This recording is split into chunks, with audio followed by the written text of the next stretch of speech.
যাদের জন্মকুণ্ডলিতে জন্মকালীন রবি নিচস্থ অথবা অশুভভাবে অবস্থান করে, তারা জীবনে প্রতিষ্ঠা লাভ করতে পারে না। তাই সূর্যের এই প্রণাম মন্ত্র যদি প্রত্যহ আপনি স্নান করার পর জপ করতে পারেন, তাহলে সূর্যের অশুভ প্রভাব থেকে মুক্ত হবেন।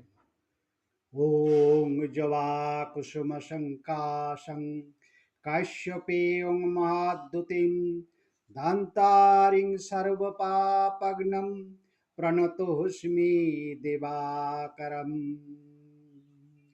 ॐ नमः सूर्याय, ॐ नमः सूर्याय, ॐ नमः सूर्याय।